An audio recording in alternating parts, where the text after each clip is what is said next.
Buenas tardes, bienvenidos amigos y amigas, una vez más con ustedes en un programa muy bueno que va a estar hoy porque tenemos a un invitado amigo especial para nosotros de Praxis Universitaria y con Amex le damos también la bienvenida, ¿no? Está con nosotros el licenciado Raimundo Chagoya, notario 125 en el estado de Oaxaca. Bienvenido, notario, y nos acompaña también el licenciado Gustavo Cruz. Sí. Muy buenas tardes, querido auditorio, que el día de hoy nos acompaña en su programa, El Derecho a tu Alcance. Quiero precisar que el notario es el número 135, si no me equivoco. 125, perdón. Y desde luego agradecerle que nos acompañe con este programa.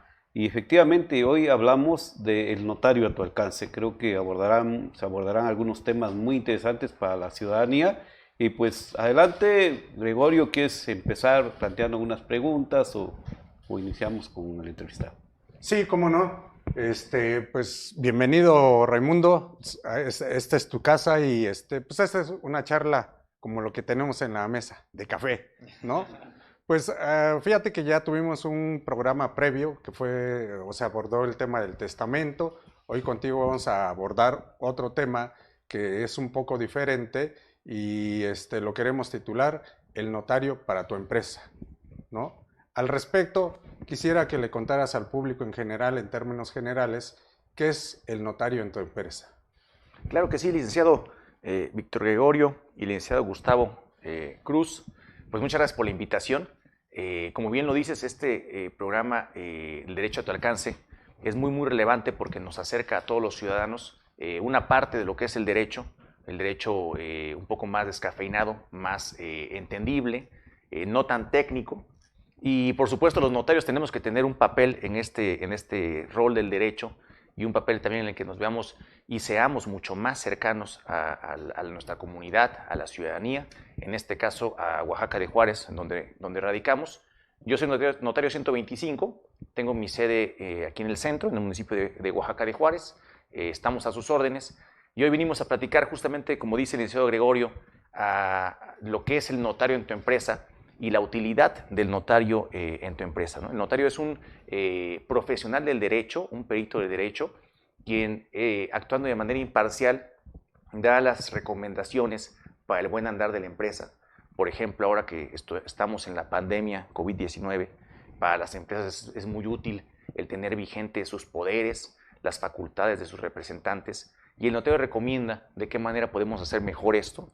Quizás si nos pasa el día a día de que hay algunos representantes que ya están en el grupo vulnerable, ya no están quizá ejerciendo las funciones por el aislamiento. En ese caso se recomienda, por ejemplo, quién puede ser representante, cómo limitamos los poderes, se limitan en tiempo, se limitan en facultades, qué facultad puede hacer cada quien a partir de su espectriz, de sus capacidades, el contador en qué nos puede apoyar, el financiero en qué nos puede apoyar, por supuesto el abogado de la empresa en qué nos puede apoyar y por supuesto el administrador único o el consejo de administración, qué funciones pueden tener, ¿no? Un tema que también nos ha tocado mucho en esta temporada son las famosas actas de asamblea, las cuales pues las ordinarias las hacemos cada año y extraordinarias pues cada que tocamos alguno de los temas en específicos para ellas, y también es algo que ha salido mucho y que surge muchas dudas en esta pandemia. Sí, efectivamente, qué bueno que se aborda este tema, porque sobre todo la pandemia nos vino a dejar muy claro que somos muy vulnerables, por un lado, y por el otro, pues bueno, que también en el caso de las empresas normalmente vemos que tampoco han sido muy cuidadosas, ¿no? En el sentido de realizar sus actas de asamblea ordinaria, las extraordinarias y obviamente el protocolizarlas para que en su momento pues se eviten este tipo de problemas, ¿no? Que desafortunadamente lo vemos por lo regular en los litigios, ¿no? Cuando ya se percatan que fallece alguno de los accionistas o alguno de los representantes de la empresa, pues es lo que cotidianamente enfrentamos. Y por eso la importancia, sobre todo para que se entienda en un lenguaje sencillo, como lo acabas de manifestar, que la ciudadanía que nos está viendo y sobre todo quienes representen una empresa o los propios socios de la misma, pues se enteren de cómo podemos realizar este tipo de asambleas, ya bien sea ordinarias o extraordinarias, para estar enterados también de lo que acontece en el día a día en la empresa, que esos son, no sé, los problemas que ustedes viven por lo regular, quiero entenderlo, ¿no? Sí, claro. Justamente ahorita las dudas que han surgido en esta temporada de pandemia de COVID-19 ha sido el hecho de que, oye, somos un consejo de administración, ahora cómo sesionamos. La ley no contemplaba estos medios electrónicos, por ejemplo. Sin embargo, es algo totalmente necesario, ¿no? que nos desenvolvamos en este tipo de medios de comunicación. Las asambleas ya muchas son por medios electrónicos. Se toman decisiones muy relevantes para la empresa. Surgió mucho el tema de los representantes, de los apoderados, porque muchas veces también el administrador único o los consejeros ya no podían, por ejemplo, ir al banco, ¿no? Ya no podían, por ejemplo, firmar dictámenes contables o acudir al servicio de administración tributaria o a las instituciones de gobierno.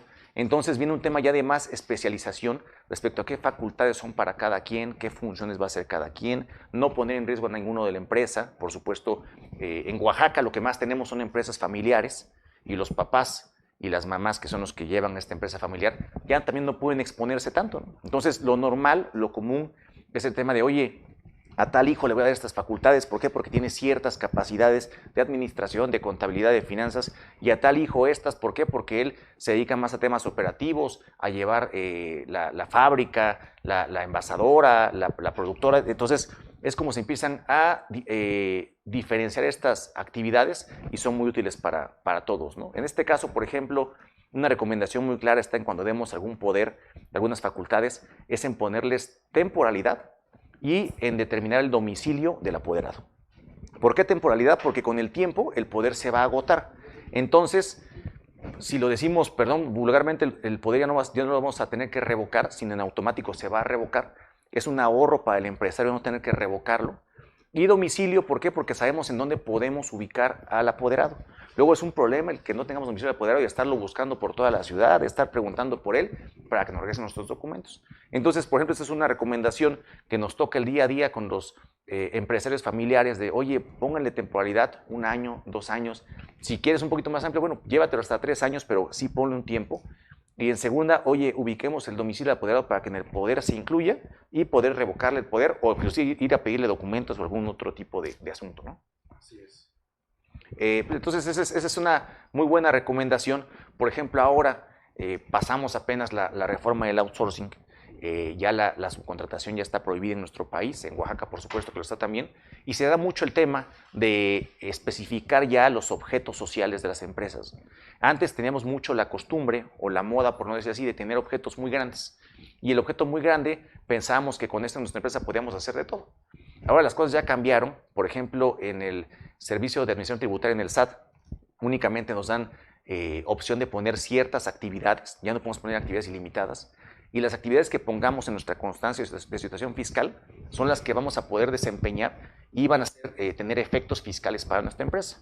Entonces, el hecho de que nuestro objeto social tenga 25 actividades realmente está de más, porque el SAT únicamente nos va a permitir que ejerzamos las que dimos de alta como actividades preponderantes con ellos.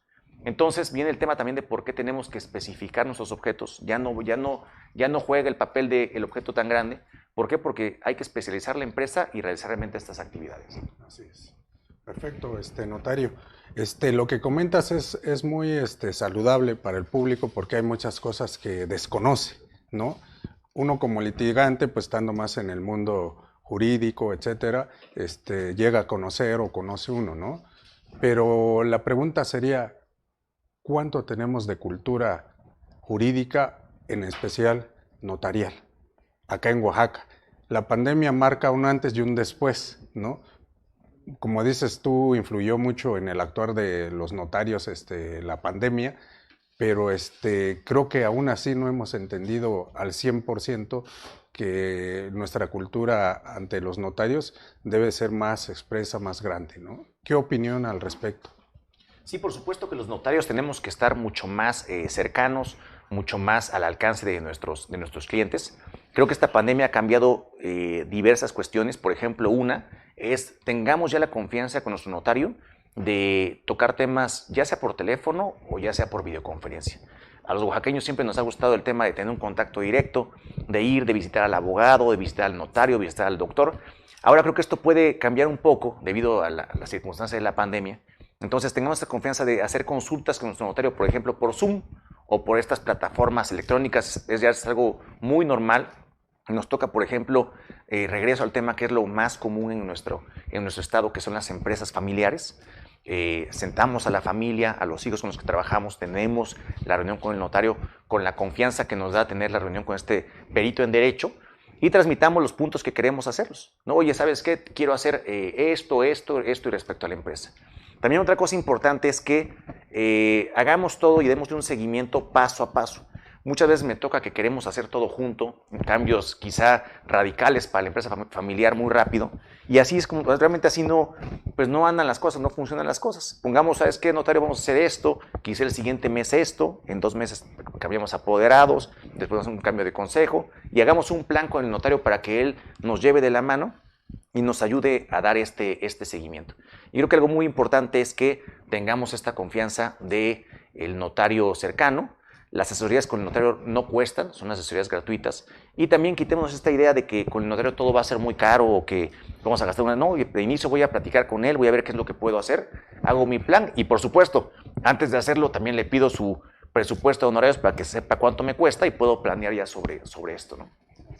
Qué interesante. Yo quiero destacar 3 aspectos que me llamaron mucho la atención. Primero, en relación a la temporalidad de un poder o de la designación del representante, porque precisamente, sobre todo en los litigios, se presenta mucho que en ocasiones se ostentan como representantes o apoderados y el periodo para el cual fueron designados ya venció. Entonces es una problemática que se presenta. Precisamente hace unos días tuvimos oportunidad de platicar con una jueza en materia mercantil. Decía, es que aquí los problemas que tenemos en ocasiones es por la falta de personalidad.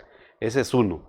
El otro, en cuanto al objeto social, ¿no? Se amplió tanto que de repente ya no sabía uno ni qué alcance tenía y de repente veían que demandaban y cuando uno revisaba no estaba especificado el objeto social de la empresa, ¿no? O cuando contestaban la demanda, o sea, temas complejos.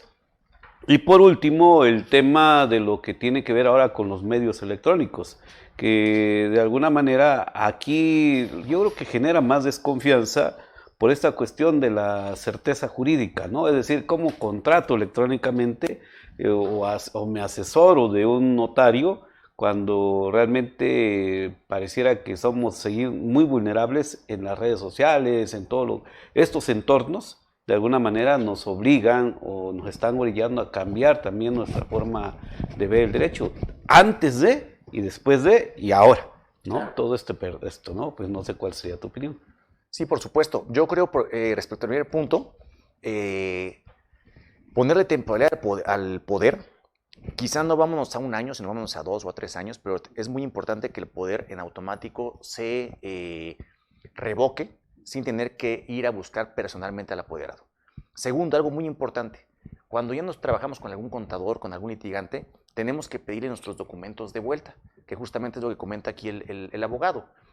Muchas veces no tomamos ciertos cuidados con los documentos, le dejamos el poder, el testimonio, que es este instrumento que nos da el notario, y se puede hacer mal uso de este documento o tratar de confundir tanto a autoridades, a clientes, a proveedores, inclusive hasta nuestros mismos colaboradores, tratar de confundirlos haciendo un mal uso de este poder. Entonces, creo que es importante cuando dejamos de tener una prestación de servicios o alguna relación comercial con algún apoderado, algún cliente que tenga o proveedor que tenga facultades nuestras, hay que pedirle nuestros documentos de vuelta y esos documentos hay que archivarlos, hay que guardarlos para tener el control de esto y después pues tener todos los documentos en orden. Nos pasa mucho que pasan 5 o 10 años, ya ni nos acordamos de un poder y de repente nos llega alguna notificación con ese poder o nos salga una sorpresa con esto. Tenemos que ser muy cuidadosos de esto.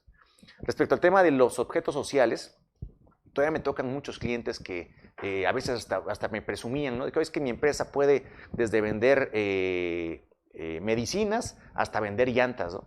Y bueno, pues es posible que sí, porque el objeto tiene 40, 50 puntos. Sin embargo, el hecho de que lo diga en el papel no quiere decir que lo pueda hacer en realidad. ¿Por qué? porque realmente las actividades que podemos hacer son las que tenemos dadas de alta en nuestra constancia de situación fiscal.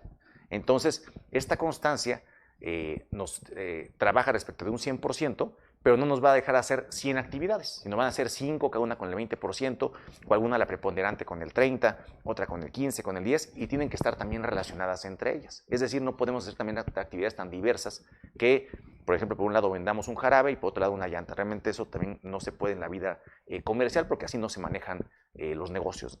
Entonces es muy importante tener esta cercanía, usar los medios electrónicos, estar muy cercanos a nuestro notario, tener esta confianza y por supuesto también a nuestros abogados, porque en las empresas familiares también el notario no hace toda la función.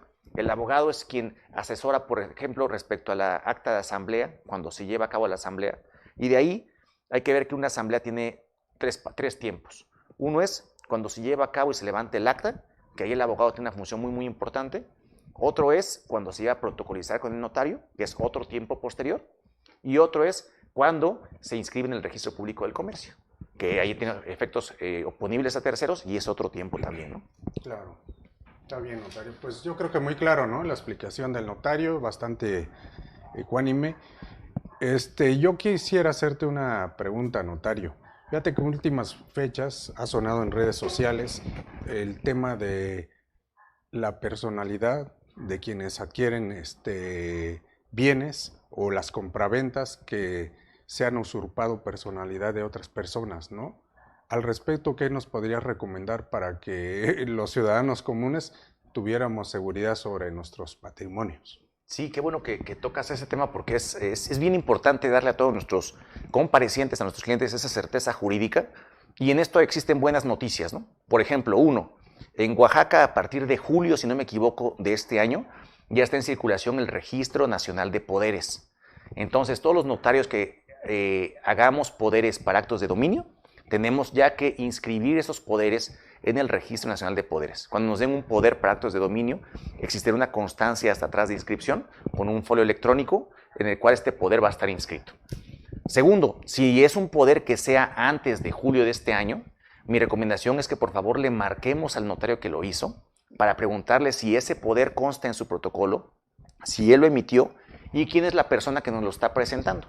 ¿Por qué? Porque así vamos a reducir muchísimo el riesgo de que sea un poder falso o que sea una personalidad que realmente no lo acredita, ¿no? Entonces esto es muy relevante.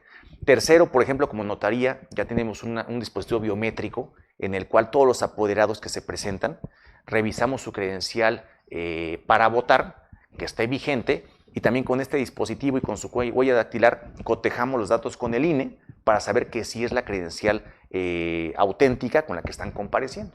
Entonces, háganlo con su notario, pídanle que tenga estas diligencias. Uno, el Registro Nacional de Poderes, chequemos que esté la constancia de inscripción.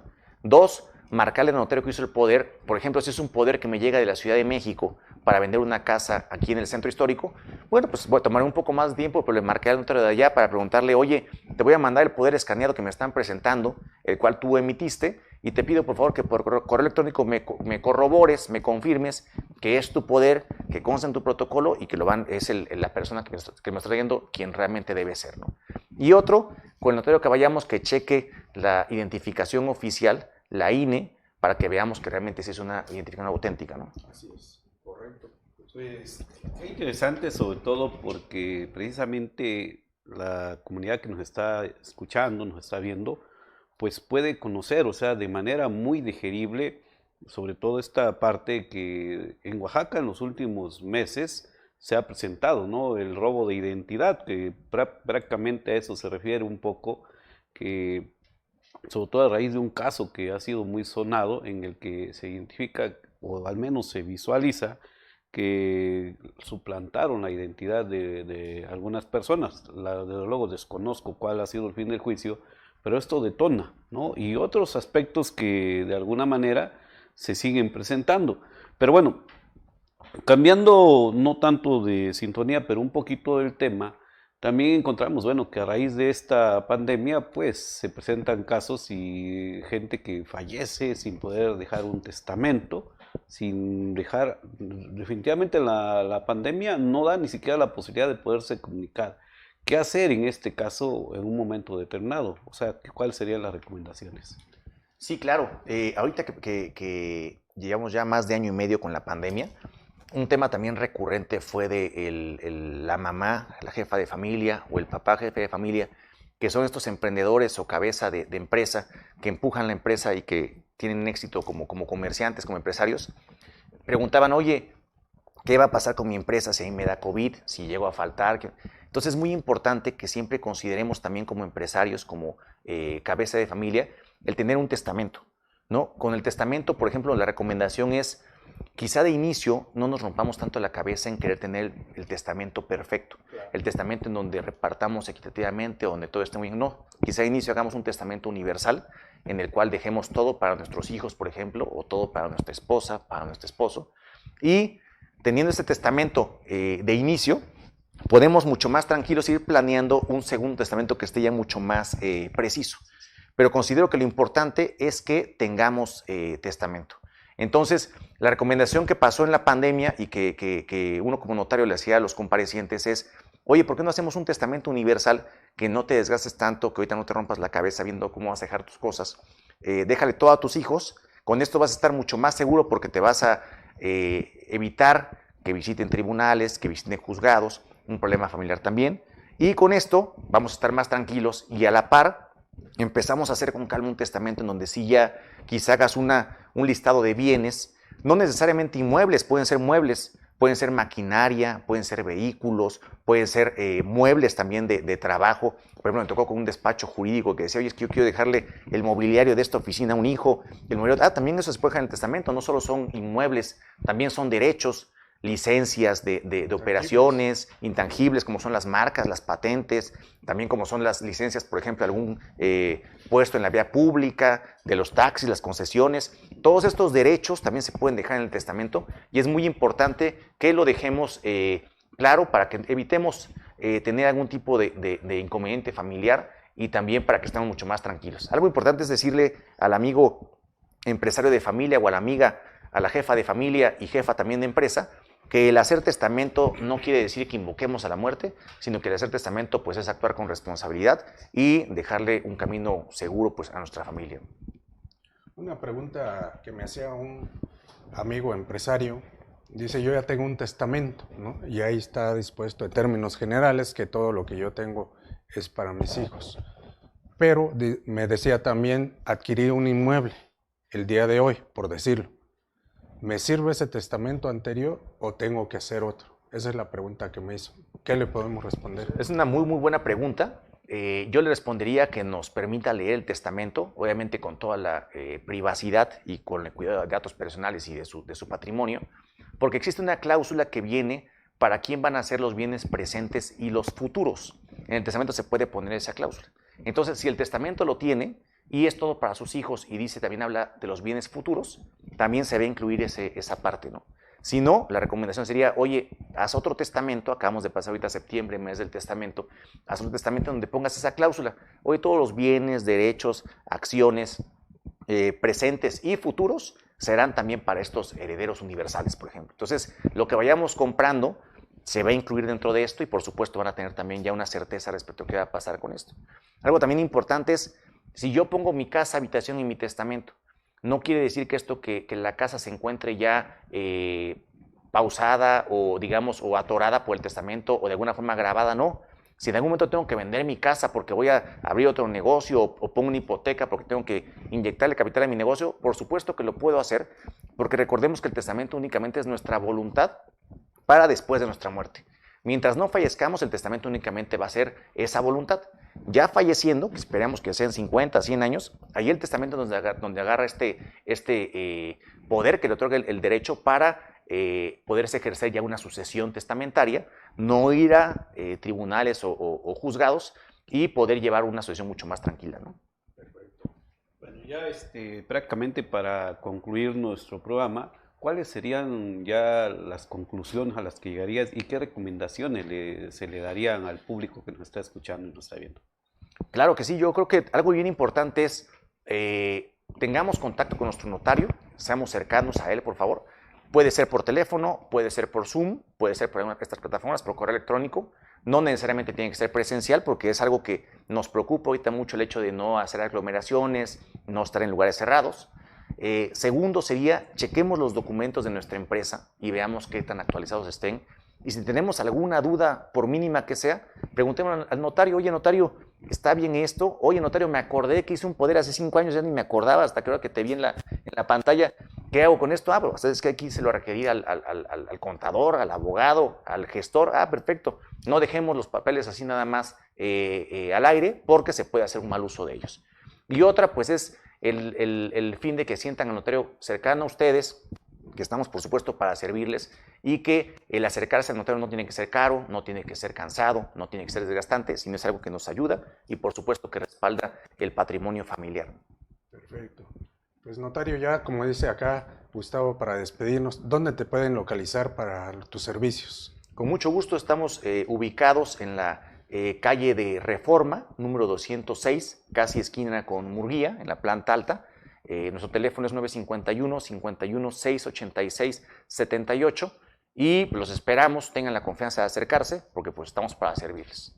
Sí, pues nuevamente a nombre de Praxis Universitaria y de la Coordinadora Nacional de Abogados de México, pues agradecemos que nos hayas acompañado el día de hoy en su programa, El Derecho a tu Alcance.